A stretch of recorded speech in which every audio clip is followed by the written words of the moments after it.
Hi, everyone, and welcome to the Illustration Department Podcast. My name is Giuseppe Castellano. In this podcast, I talk to folks in illustration, graphic design, publishing, animation, and other creative fields about their work, the lessons they've learned, and the bumps and bruises they've experienced along the way. In this episode, my guest is illustrator and character designer, Nicholas Kole. A silhouette, shapes, and color are boxes that need checking when designing a character. But as Nicholas tells us, there's a more important box: feeling. Among other topics, Nicholas shares how being stubbornly buoyant has helped his creative career. He explains what feeling has to do with character design, and we discuss why artists might want to follow the 80-20 rule. I hope you enjoy our conversation.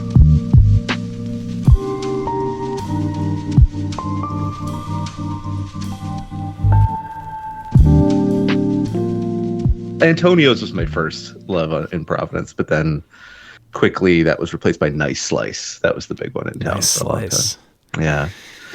They had a Shepherd Ferry relationship. He did like custom art for them, and okay. So were the slices like $8 each or something? Oh, absolutely. Yeah. Of course totally. they were. Yeah. Of course they were. Yeah. But it was in that college show bubble, so you had to shell out. Dude. And then money at that point was, theoretical. As a student, right? It's like, I don't know. Here, what's value? Yeah, Checkers Pizza, man. It was right down on what's that street between the like the main campus building and it's not Thayer. Is it Thayer? Yeah, it's Thayer. Well, I mean, Thayer's the big shopping kind of. Benefit Street. It's Benefit Street.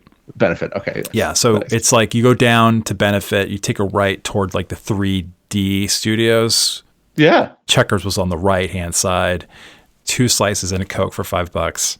I think I know exactly where this is. So this was replaced by like a burger joint. Was it? With a cow mascot. Okay. Yeah. Oh, and also there was the sandwich place. What was that called?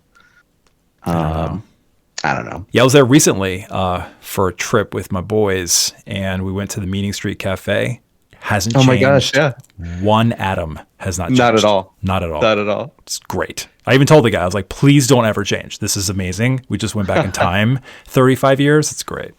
Yeah. Big cookies? Still, they have huge cookies. Have the cookies back when you were nice. I was like trying to massage the guy. I was like, man, I remember those big cookies. Do you still have those big cookies? I used to love those big cookies when I was a freshman. And I was trying to get him to give us a free big cookie, but he didn't. That was fine. Anyway, see what I'm saying? Yeah, they still cost Providence money, Yeah. All right. So we've got people who are like, I don't care about RISD or Providence, Rhode Island. I care about character design. When you graduated from RISD in 2009, you spoke to the graduating class? I did, yeah. Did you start your speech with Merriam-Webster defines success as? No, I didn't, but I did bring up the penis mascot of RISD in front of all the parents, and they were they made scrungly little faces about it. Nice. But nice. Oh, I barely remember the speech itself. It's a blur. I remember feeling like I nailed it, and now I'm sure that if I were to look back on it, it was a disaster, or at least like extremely trite. But yeah, my son is. I didn't have this option when I graduated from high school. Back in those days, in the early days of man, the valedictorian, I went to an all boys school, so he had the speech, and that was it. My son's high school, you get to try out for the speech, which is awesome. Mm-hmm. Mm-hmm. So he's trying out, and he's trying out a couple of jokes, and that's one of them. He's going to start off with Merriam-Webster defines, and then he's going to say, just kidding. And then the other one was, to all the parents and caregivers, thank you for coming on such short notice, which I think is a hilarious joke. Cute. That's fun. We'll see if he makes it.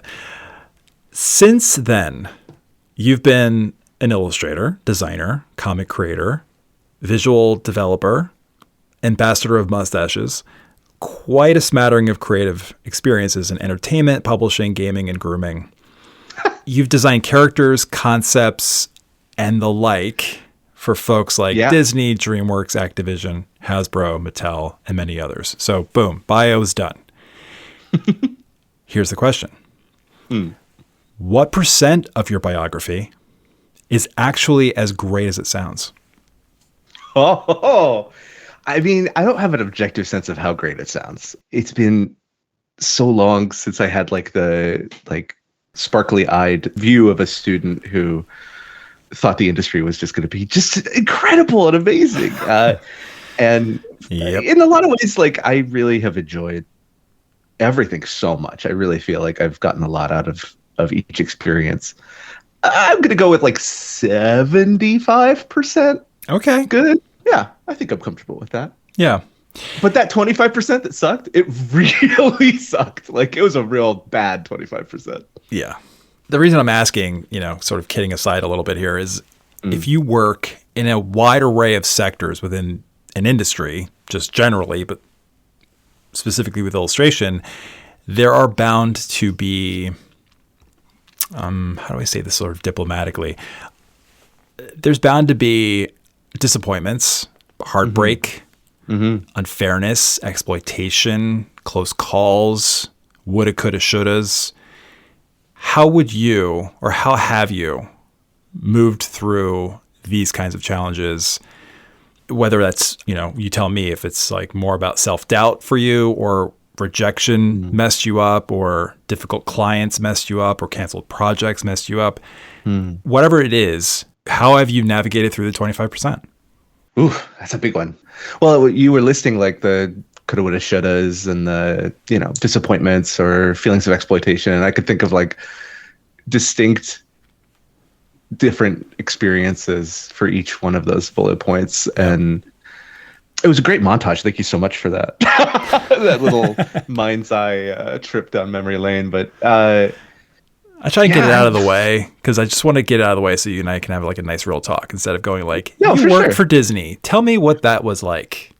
No, absolutely. I think it's great. I think that's much more my way of thinking through this anyways. It's kind of, you take the bitter with the sweet for sure. Yeah. For sure. Even relative to a lot of my peers, I have been a very like maybe stubbornly buoyant person. In the way that I go through all of this, but that buoyancy, like the sort of like, well, I'm sure it's going to be great, is the thing that needs protecting through the 25%. And I find that like, that's maybe been the biggest struggle, is trying to, my mind's reaching for a metaphor here, fill up the hot air balloon of optimism. And you fill it up with fire. So it takes a little heat. That's true. Yeah, for sure.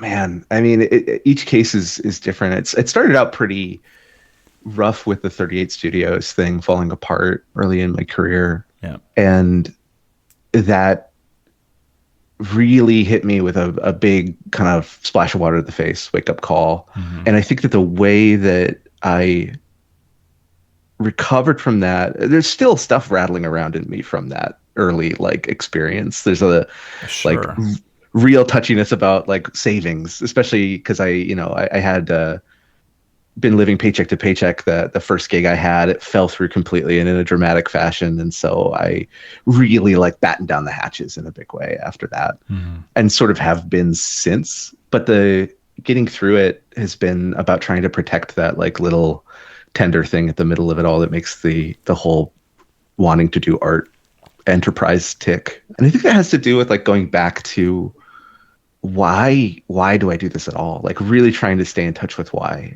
Really trying to stay in touch with like, who was I when I first saw my first, dragon or, played the video games that were going to like change the inside of my brain at a tender age, and pay close attention when my nephews get their hands on something that I made for the first time, and see that there's like a delight that doesn't have anything to do with any of the disappointments or the coulda, woulda, shouldas or the missed opportunities, or that they're just thrilled to receive it, and that there's a chance that I get to participate in shaping their imaginations in the same way that mine was shaped. And I know that sounds really cheesy. That's me though. I mean, like I really need to be in touch with that feeling, because industry realities and like the business of it all can be really depressing or frustrating or disappointing.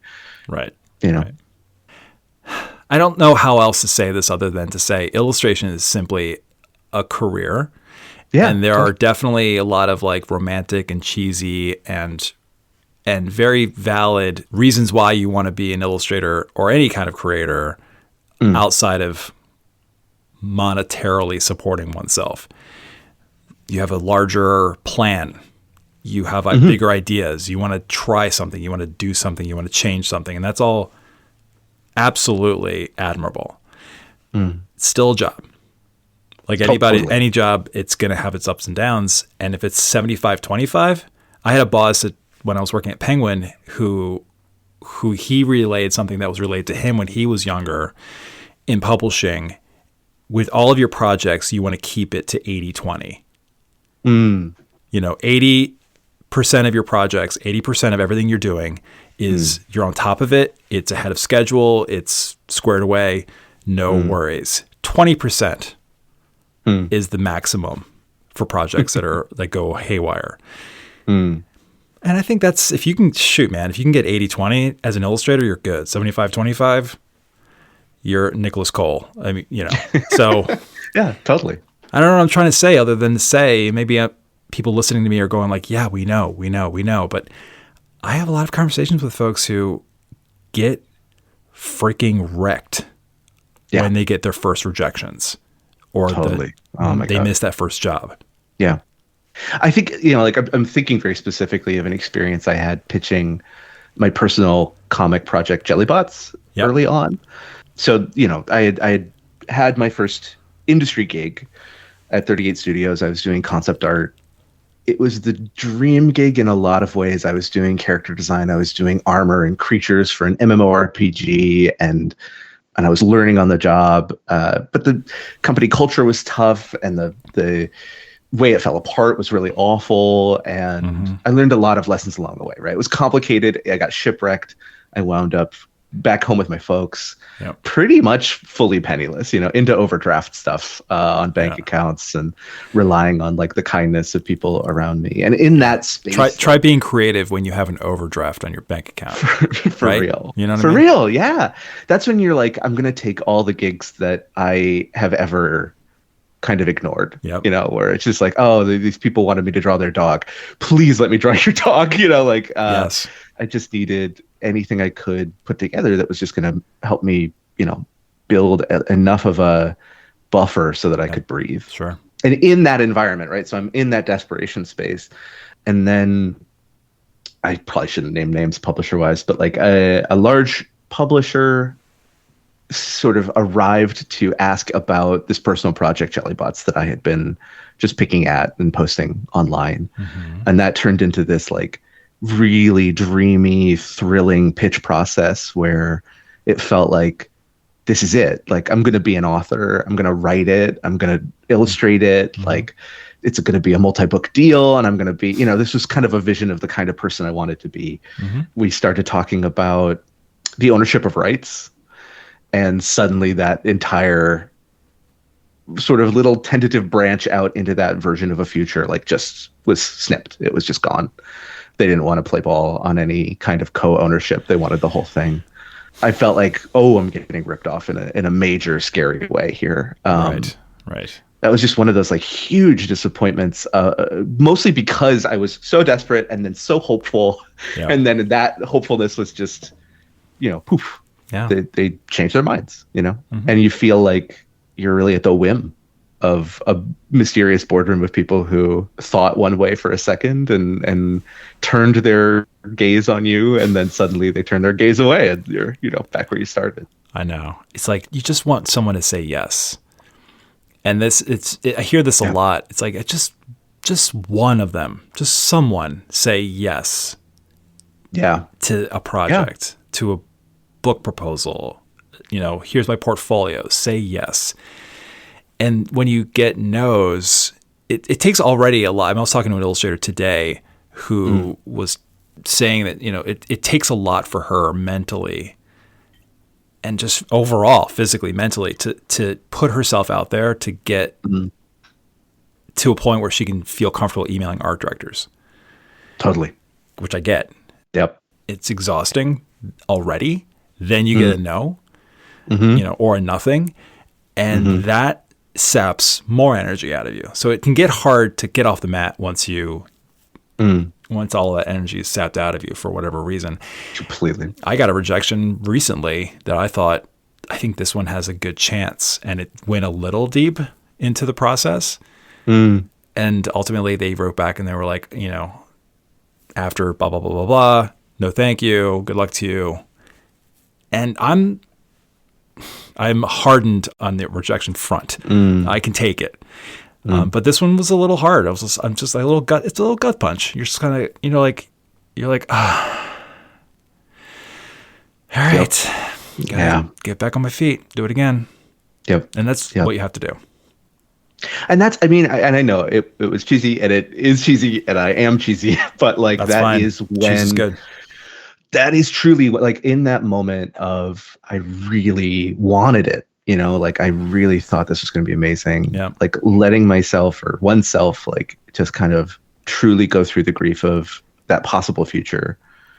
The only way out of that for me, has been, but what else am I going to do? What else am I good at? What else am I, what's readily at hand to do for me? Like basically for me, the answer is nothing, but it's more, it's deep, it's deeper. Yeah. There's no apocalypse scenario in which I survive doing anything other than affixing jingle bells to my outfit and hoping that some community takes pity on me and I can recite them all of Lord of the Rings or something. You'll be the village artist or something. That's right. Exactly. You'll chronicle the whole thing. A traveling fool and someone who just paints on the sides of their, I don't know. I will tell your story in visual metaphor, and they're like, "All right, that's it. Keep them around." Yeah, 100%. But first sign of danger, they throw you to the zombies. Oh yeah, I'm very edible. Where's the artist? There he is. You can tell. You can tell by the jingle bells that travel with him everywhere. Goodness. No, but I need to remember, and I really often return to, who am I doing this for, and what's the tender little thing in the middle of it all that who's that kid that Mr. Rogers style, one kid in the audience that this is for. And my wife's in the industry as well. And we both often have to remind each other of who's the one kid, who's the one person in the audience that would benefit from me bouncing back here, Well, I'll throw some cheese back at you. I often, not so much these days, although I do from time to time, but when I was a designer and art director, when I worked on Teenage Mutant Ninja Turtles or anything from Jim Henson or just any children's book really, but when I worked on properties that I loved as a kid, I would think man, my 8, 9, 10-year-old inner self is psyched right now. I would love to go back in time to my 10-year-old self who's playing with plastic Michelangelo, Raphael, toys and going dude, in about 20 years, you're going to be art directing Turtles books for a big company in New York. And then just disappear. Yeah. Yeah. It would freak the kid out, obviously. But, that, it's you sort of allow yourself to daydream a little bit. Yeah. Man, that's cool. I did my 10-year-old self proud. Yeah. And so I feel like the first kid sometimes you have to think about as your own inner kid. Totally. Yep. How's that for cheesy? No, we'll go all the way in there. For me, it's that's the sort of beating heart of what makes something like Lorcana work for me. Sure. Even though you could flip the lens and see that as a very kind of dry branding exercise in these are the icons and this is the corporation that I'm working for, etc. Right.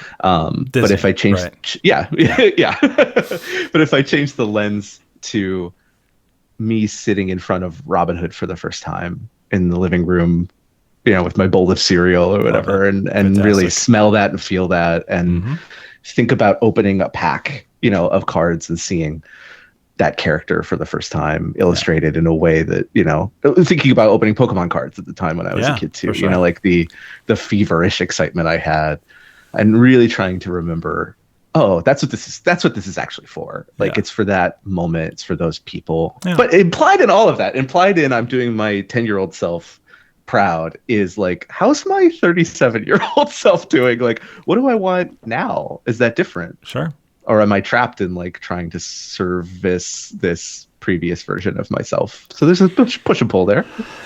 I want, the older I get, I mean, I'm quite a bit older than you. I'm 10 years older. So the older I get, and maybe in 10 years, I'll check back in with you and see if the same is true for you when you're my age. I want stability, calm, these words, serenity. I want my nervous system to finally relax. I feel like it's been a little, especially my nervous system, it's been a little off the rails for a good 8 or 10 years. Just for a variety of reasons I will not go into. But I just want, the more older I get, the more I just want to be able to exhale and feel like I'm okay, everything's okay.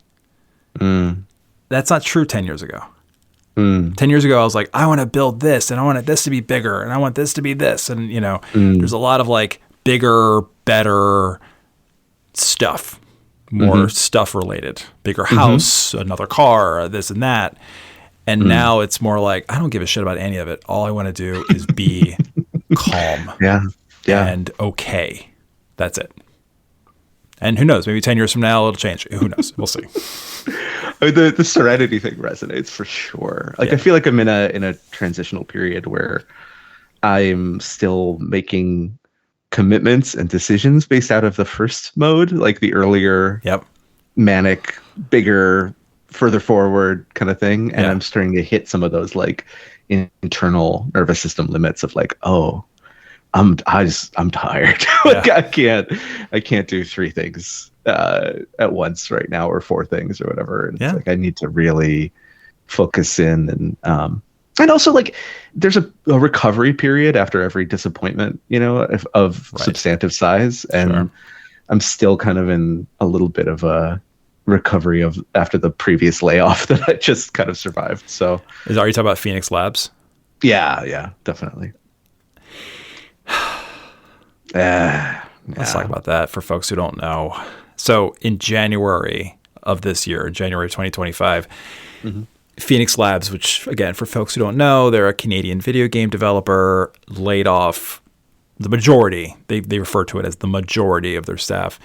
I don't know what that means exactly as far as numbers go, but as you know, and as folks listening, many folks listening, have seen over the past few years at least, if not longer, the animation and video gaming industries specifically have seen layoffs, downsizings, reorganizations. I can't think of any other corporate speak ways of saying like, shit's hitting the fan. I mean, I've know folks in animation who are lifers. And then I know some folks, and not just animation, but like gaming as well, like who are lifers, and then the others who sort of jump project to project voluntarily or involuntarily. So it feels a little tumultuous at the moment, to put it briefly and kindly. So you tell me what's up. What do you see? Chaos. I think that it's been a bit of a bloodbath. I can't speak exactly to the reality in animation, though I know through all my friends who've ridden that roller coaster that it's been really brutal. I definitely can say from the video games industry perspective, it's been really intense and just kind of a scary time. I think that it's in all of our bones, that there's like, whether it's reflective of like the most objective version of the truth or not, it feels like a bad time.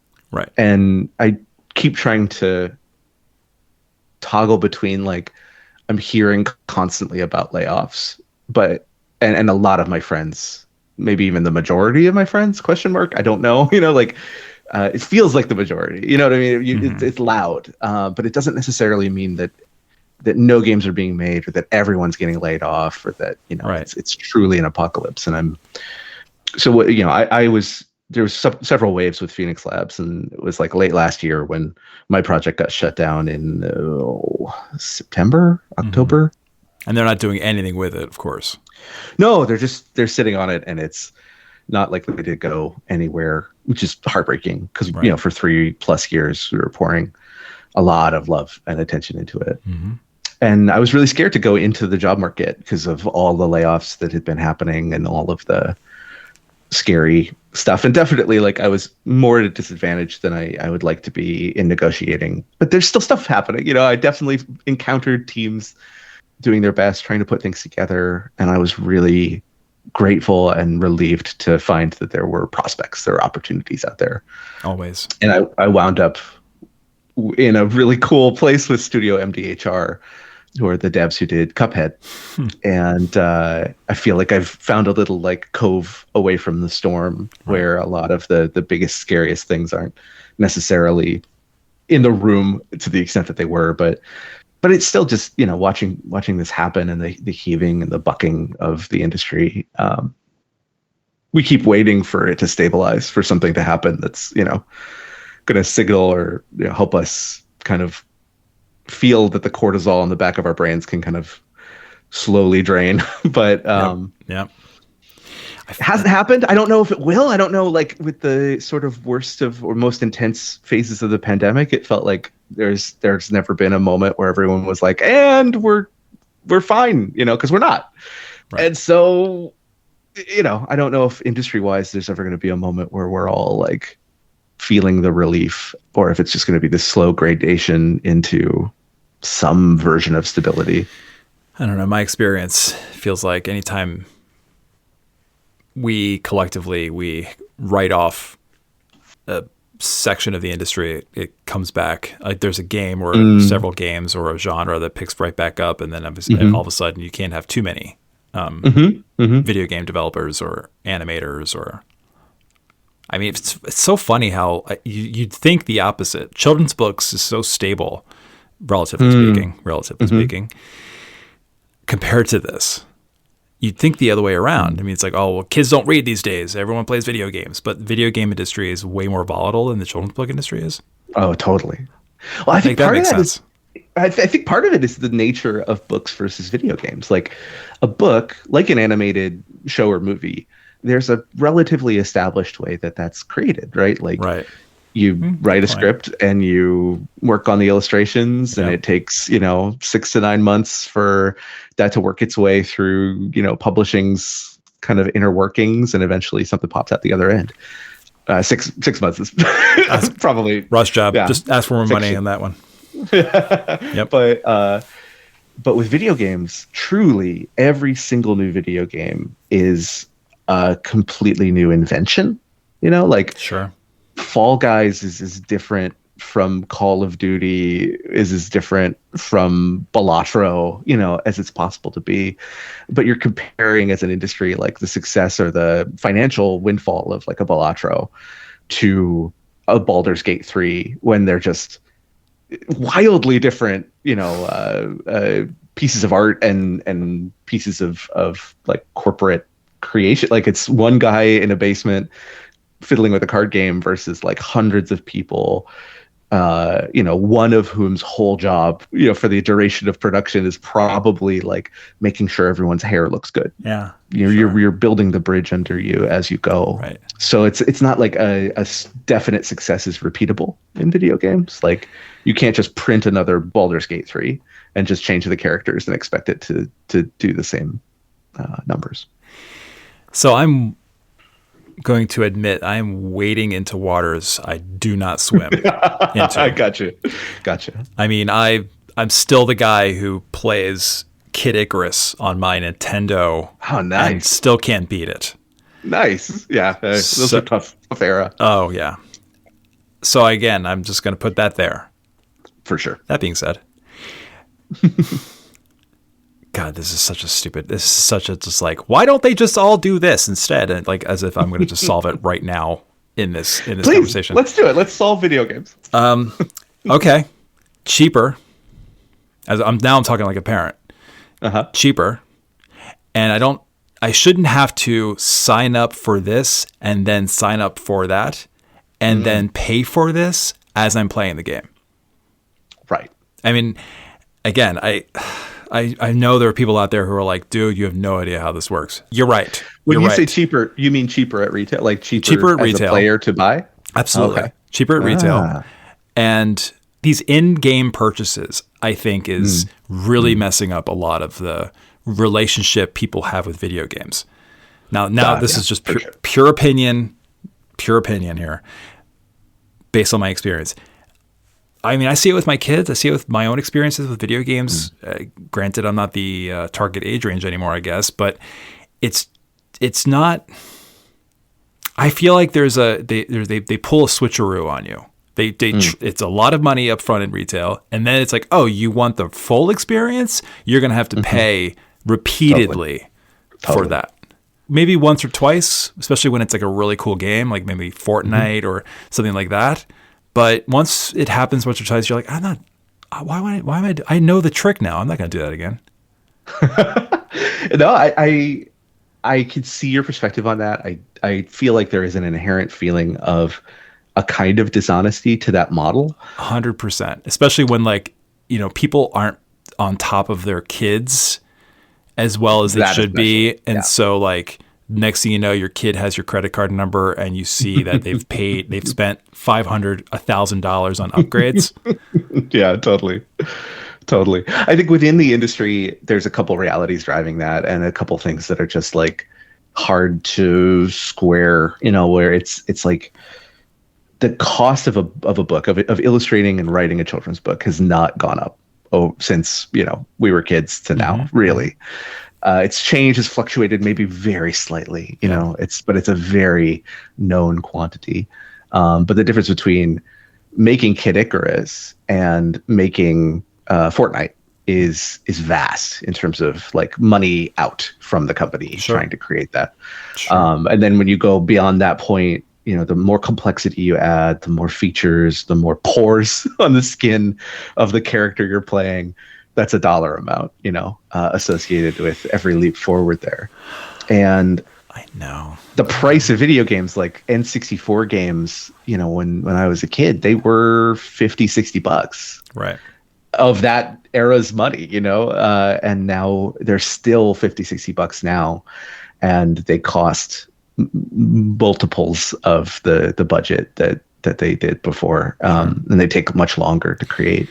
So there's just got to be some way of balancing out the actual equation of how much more goes into these. And so that's where you get microtransactions like that. I think the ethical way of that happening is it's never pay to win. It should never be pay to progress in your actual experience. It can more ethically be have a fun hat. Slip us $10 and we'll give you a neat horse you can ride that's sparkly, and that has been a model that sustains the kind of quality bar that people have grown to expect. Yeah. Again, I don't know anything about this. I don't know anything about this. That's cool. But when I was a kid, I would call the Nintendo hotline and talk to Nestor.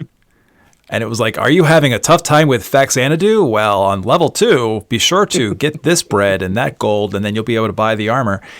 It was first of all, it was such a great experience. Getting on the phone, you're a kid, you're talking to this random, recording, and it's helping you with Faxanadu or Dragon Warrior, Legend of Zelda, whatever it is. Obviously, my parents were paying for that phone call. Fast forward to now. Have it be so I can pay for a game and I pay, let's say, whatever it is, $49.99.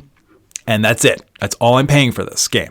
Done. But if I pay for a subscription to a Nintendo hotline type of subscription where I could toggle down and say, do you want the Nestor version of this character to help you play the game?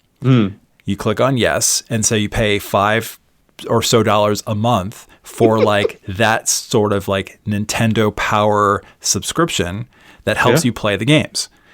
So that's where the gaming companies can get their money from, not from these microtransactions, which pisses people off. Potentially. Right now the Nestor role is sort of just Google. But it's instantaneous. You don't have to stop. You don't have to put your controller down and Google it. It's instantaneous because I do that. I play Stardew Valley. I used to play Shovel Knight. That game is underrated. Mm-hmm. And anyway, so Stardew Valley, and then I had to like stop and I'm like, when do I plant this? Wait, hold on. Where I have to go Google. Where's my glasses? You know what I mean? But so you want kind of a Clippy, like a Microsoft Clippy. Yeah, a Microsoft Clippy. And be like, hey, I see you're having trouble with your cabbages. Like, you need to do more mining. Get them jewels. Anyway. All right, whatever. I'm going to wade right back out of that and into something that I do know. Fair. All my colleagues who know about like actual financial models and development of video games are like, oh my God, why is the concept artist talking? So it's fair. I mean, I would look, sometimes like when playing Breath of the Wild, I start wandering and I'm just like, what am I doing next? I don't remember, especially if I like walk away and I come back to it days later or months later. I would pay $5 or $10 if it's like instantaneous. Something pops up, a little clippy, and it's like, "Hey, welcome back. Here's what you need to be doing." And it's just like it's like super easy mode or something. I'd pay $5 or $10 for that. There are whole games that use the same sort of structure of Breath of the Wild as their basis and have just baked in systems that just are always telling you where to go next.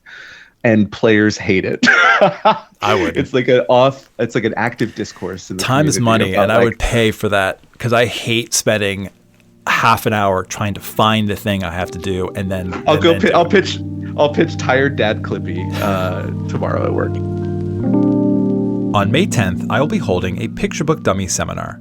If you're planning on submitting a picture book dummy to agents and/or publishers, or if you just want to know everything there is to know about picture book dummies, this 2-hour seminar is for you. As a bonus, you will be given PDFs of popular picture book formats, as well as the emails of major publishing houses. To learn more about the Picture Book Dummy Seminar and sign up, visit illustrationdept.com/classes. And now, back to our conversation. Speaking of games and whatnot, you and I both worked on Skylanders.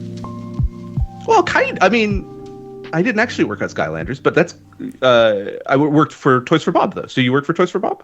No, I did. I worked for who's behind Skylanders? It wasn't Activision. I thought it was Toys for Bob through Activision. Our licensor might have been Activision because when I worked at Penguin, we did the books for Skylanders Academy. Oh, the show. I think. The TV show. Yeah, that was on Netflix, I think. Yep. Yeah. Was Netflix our licensor? I don't remember who it was. It would probably have been Activision. Yeah. Yeah, it was Activision for sure. Yeah, I mean, it was like Skylanders Academy mostly. I think there was also Skylanders Universe, and there might have been Spyro's Adventure. I don't remember the other one. Anyway, I'm partial to Jetvac. I actually like. Oh God, that's a Skylander, isn't it? I know that. How do you not know? Do you not know Skylanders? I feel like every interview I've heard you give, Skylanders comes up and you're like dropping Skylanders names. Although I didn't know. It's Spyro. Yeah, but he's a Skylander. Therein lies the rub. He has been a Skylander, but the games that I worked on were non-Sky. He predates Skylanders by decades. He's a icon from the like 90s, PlayStation kind of games. Oh my God, that's why he's so familiar. And Spyro was like in there with Crash Bandicoot, kind of, sort of. Who also became a Skylander. Crash Bandicoot did. Yes, yeah, totally. Yeah. So similar to like the way that maybe like Mario and Kirby and Link kind of all run together in Super Smash Brothers, Spyro and Crash both wound up in Skylanders together as kind of a mashup. But they're totally separate franchises with a long history in the 90s. And then when I came in, I worked with the same sub-studio of Activision that did Skylanders, but it was for a revival project of the 90s games for Spyro specifically. So love, like way big, deep kind of love and knowledge for Spyro related stuff, but I missed kind of the Skylanders era of his stretch there. Well, one of the fun things about Skylanders, the TV show, is the theme song is performed by Timbaland. Is it? 100%. And another guy, I can't remember. It was like Timbaland featuring Dennis something. I can't remember the other one. That is a banging theme song for anybody who's into Skylanders. You're all going like, yeah, it is awesome. That theme song is amazing. I think it's called Harmony. I think it's the title. That is not in my notes. That's how much I love that theme song. Because my kids used to watch that show, and it was a special. It was a cute, special little time. Skylanders was a neat idea, like the toys to games kind of moment there that kind of hit. And I think now like the amiibo world is the only thing that kind of survived of that idea. But there were a couple little things like that. But Skylanders was definitely big in that space. And I know I would have been obsessed as a kid, like collecting the toy and then dropping the character from the toy into the game. And, my kids were into that. We got a little bit of that going on for a couple of years, and then they weren't. Then they got out, and we sold everything, and it was fine. For the most part, they're like, "Wait, where do those things go?" Like years later, where do those things go? We sold them years ago. You what? I don't know how. Like, what's the secondary market for Skylanders? Like, probably not anything. But no, someday. I just went to GameStop and I was like, how much would you pay for this? They gave me a price, and I was like, done. Get out of my apartment, my tiny Brooklyn apartment. A lot of the things that we've been talking about has to do with, like, it starts with character design. You can't have these cool characters without cool character designers, which is why you're here. See what I did there?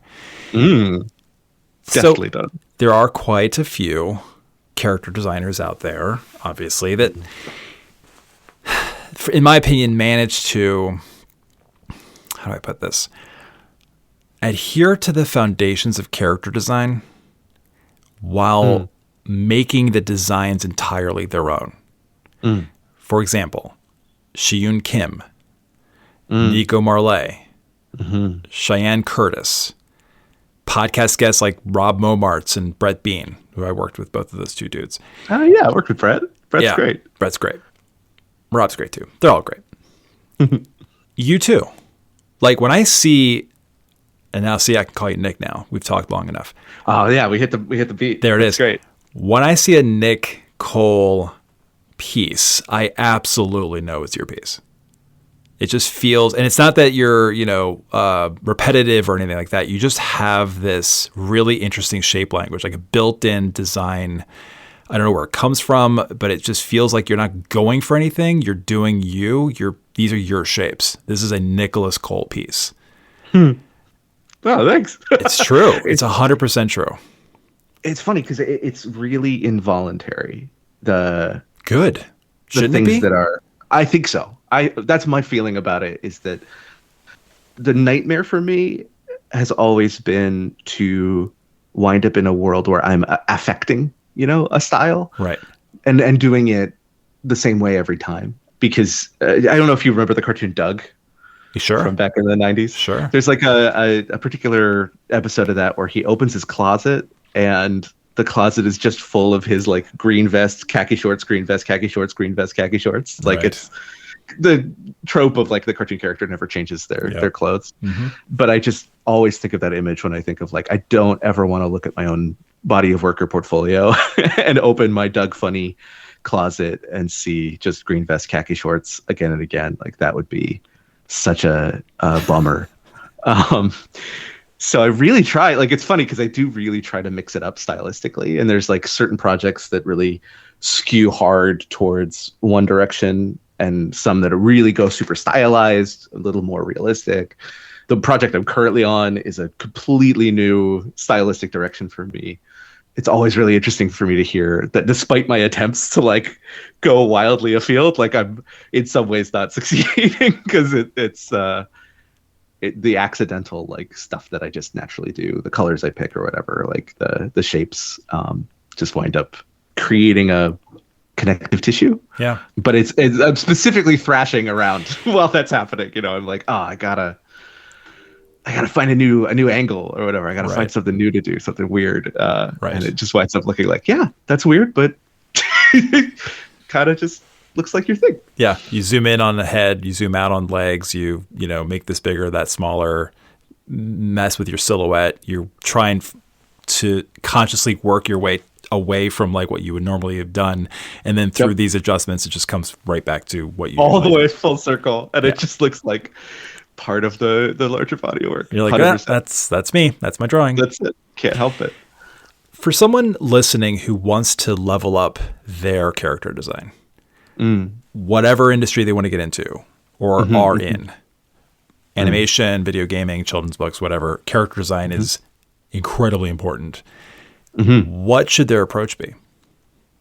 The thing that I really champion and that I don't hear enough, I don't think, from educators or people talking about this is like, I really, really genuinely believe you should go in feelings first. Okay. Like there are so many great tools and things. I think, once you've exhausted the toolkit of silhouette and color balance and volume and, like you've really investigated every technical aspect of how to improve your craft. And that's always a constant battle. Like there's no top to that journey. And then what you should do next as a student or just as any character designer, like what you should focus on technically, that's always going to be a moving target. So somebody's going to need to work better on volume. Somebody needs to level up their color.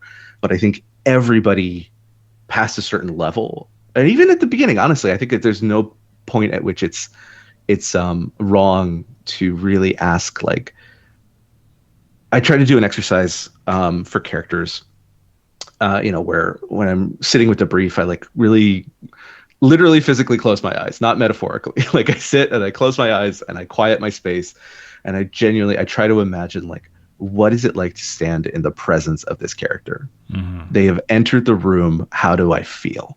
Yep. Am I scared? Do I feel this surge of cute aggression? Do I feel like awe? And try to hold that emotional core as you go through the process. And I think that's like one of the ways that all those different tools like volume and color and silhouette, like they have to arrange themselves around a core, around a direction. Otherwise they're just meaningless exercises in technique.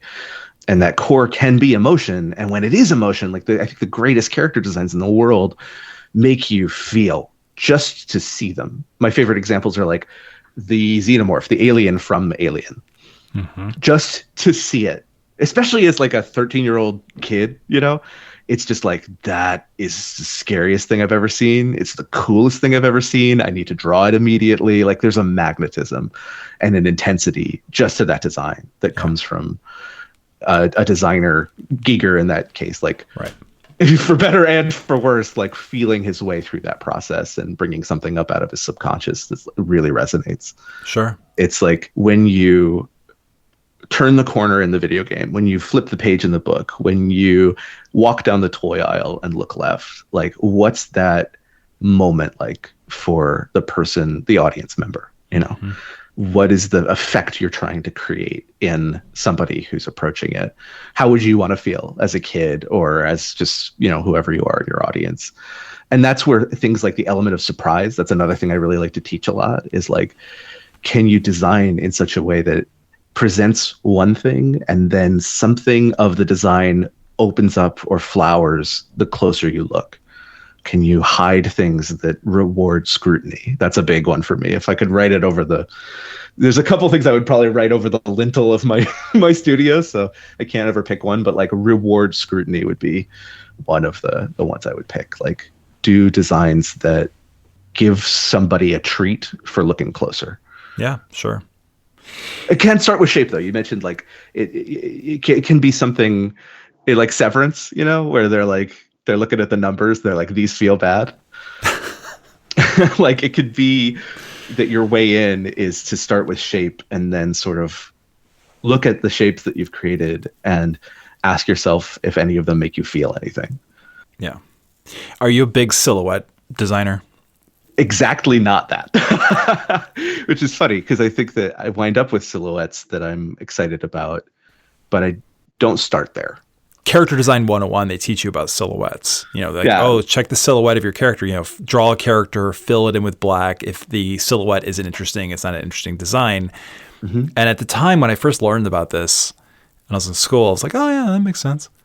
But there are definitely exceptions to that. And sometimes it doesn't matter if the flat black silhouette isn't interesting. It's not an interesting design. That's a big jump to make. It's huge.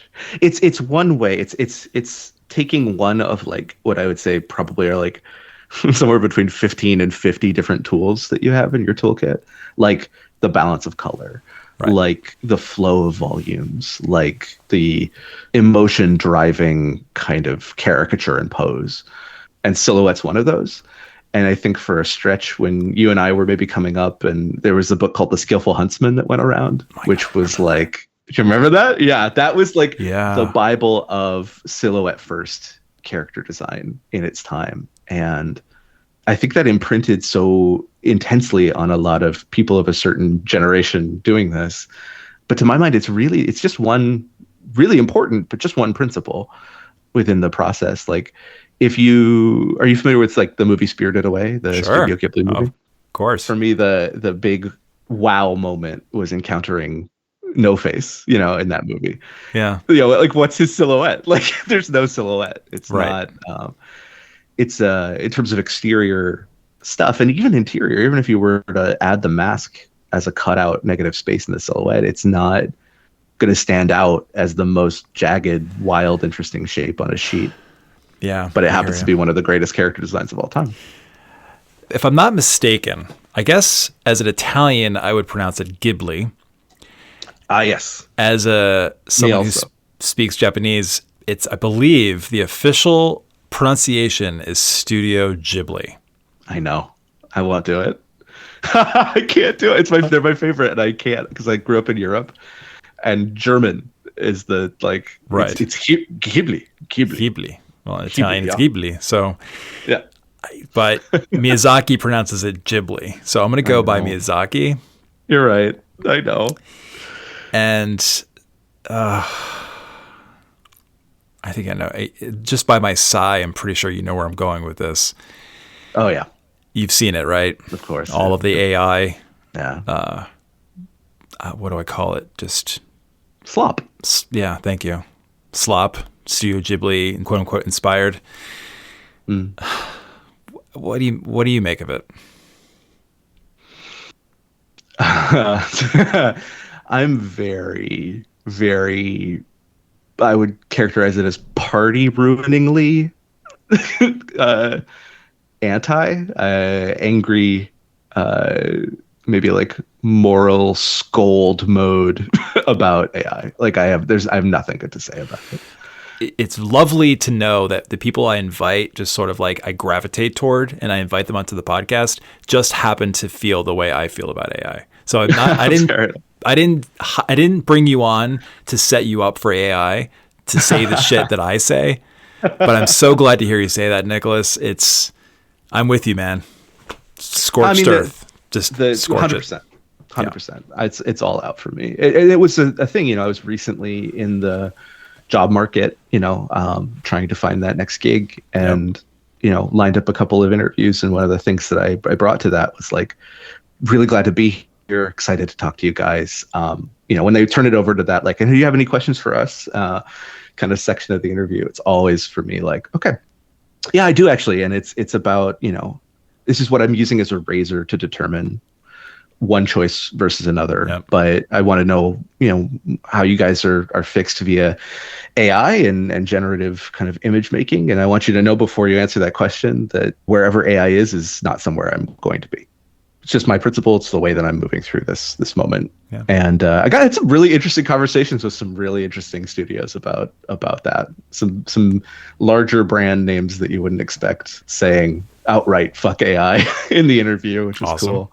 Some that kind of backpedaled and a little mealy mouthed, and you could tell that the background on one of the Zoom kind of participants was an AI generated like library wall, and you're just like, but even then, the people who had their hands in the cookie jar had a lot to say about, yeah, we tried it and it didn't work for us. It was not up to our bar visually. It didn't solve the problems we needed solved. No, I still feel very strongly about that in general. But more than that, I think that the whole reason I come to art, that moment, that spark, the tender thing that I return to, truly, like one of the things that's part of that cluster of like, how do I get through the hard times? What do I think of? Where's my core?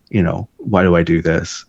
Is like memories of sitting quietly while my mom read me some of the formative books of my childhood. Mm-hmm. And those books, like The Hobbit, like Narnia, like the Roald Dahl books, like they're characterized by the tenderness and attention to detail of the human author working through every single sentence. And the beauty of them, the thing that it sparked in me that set me off on like being in love with fiction and fantasy has always been about the gift it is to have someone else's imagination speak through their work to mine.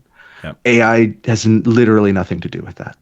Like there's just no part of the process that I do on a daily basis where I think, oh God, that would be great. Mm-hmm. There's no part in the media that I am drawn to that sparks my imagination, that has enhanced my life as like a human being on the planet, that like would be made better or even remotely served by the presence of automation in that process. Yeah. Like it's literally antithetical to everything that is great about any kind of art, starting at books and going forward from there. So I just, well said. There's nothing there for me. Yeah. There's a great C.S. Lewis quote. I'm not going to be able to remember it word for word. Actually, I'm going to look it up. I'm going to look this up. That might help. I could help. Oh, well, yeah. Gosh, come on, brain. Something like, I sat long enough with anger to... I know this one. Dang it. God dang it. I'm looking this up because it's such a great quote. Hold on. Anger, grief, Lewis quote. Oh, got it. Mm. Thanks, AI overview. I sat with my anger long enough until she told me her real name was grief. I love that quote so much because it explains how I feel about AI, why I'm so angry about this. All of this is it's grief. Yeah. Society is like, yeah, let's just rip off Studio Ghibli. Look how cool and fun this is. And it's like, it's unsurprising to me. I wish society would surprise me a little bit. And when I say society, it's not fair. It's like people on social media and all these like AI bros. Like I wish I wasn't as unsurprised. 100% same. It's the grief of years. It's a grief that predates AI, right? Like it's just the sadness of why don't you care? Like why doesn't it matter to you what I love and what I've spent my entire life like fascinated by and in love with? Right. And that starts with a lot of artists with their own parents and their own family members and then friends. And then beyond that, the circle is concentric. Like, why isn't this more important? Yeah. I think that the way it is the way that it has been, in that like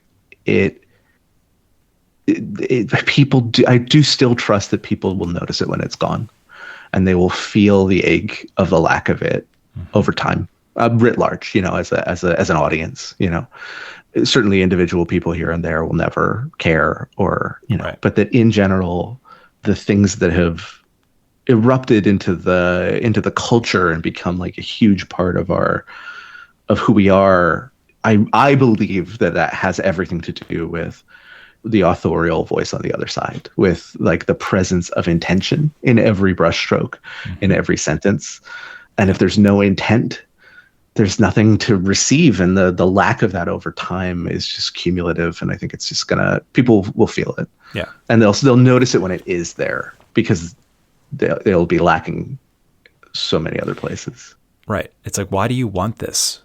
Why do you want this? And I think that's where my grief is. I'm still optimistic about the whole thing. I do think like my bold prediction is that in a year, this is all going to go, it's all going to go off the rails, the AI thing. Yeah, I think a little bit. Yeah. That's my bold prediction. We'll see. But I will stop short. I will say that we'll notice it before it's gone, like before art. What am I trying to say? Eventually, society will surprise me, and it's not fair to say. That's not fair. That's like a drive-by shooting of society here. Right now, it's like this shiny new thing. Look what I can do! Ripping off Ghibli images and creating some stupid shit and putting on Twitter for no reason, hurting the environment, copyright infringement, all of that stuff. People will get sick of it pretty quickly, and then appreciate even more how hard it is and how interesting it is to create something like that by hand. Yeah, I am inclined to agree.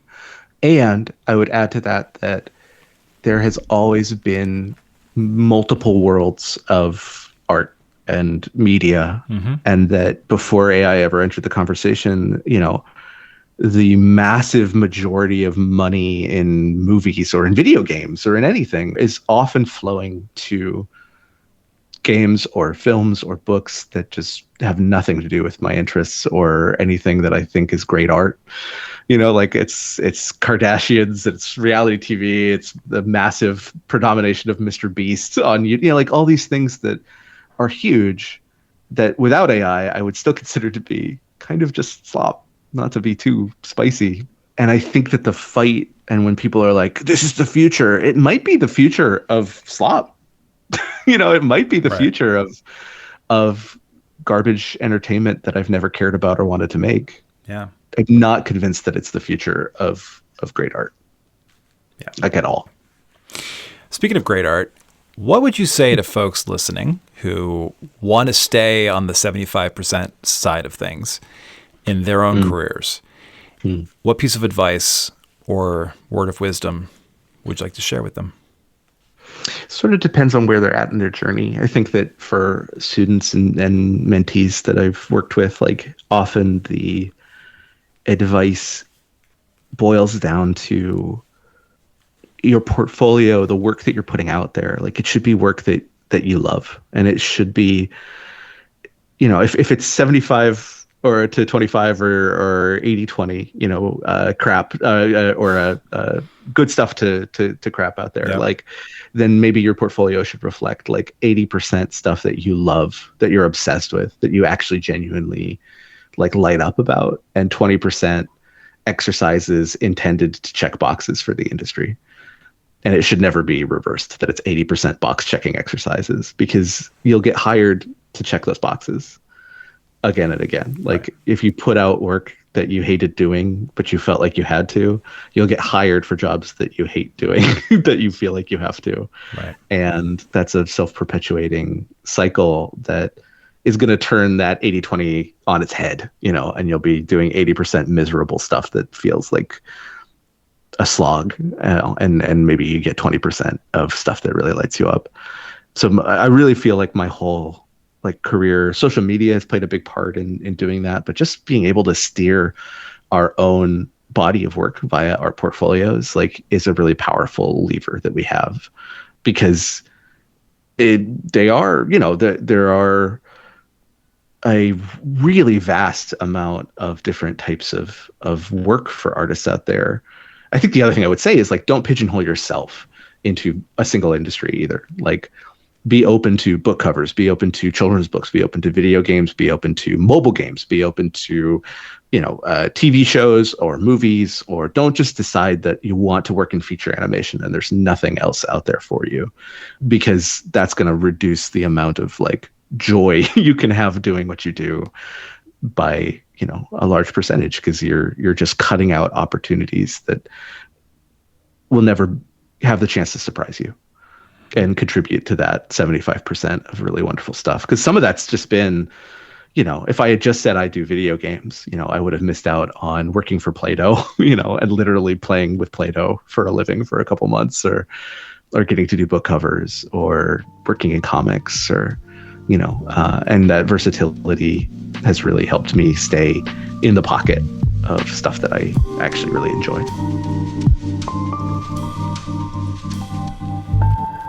To learn more about Nicholas, visit nicholaskole.art.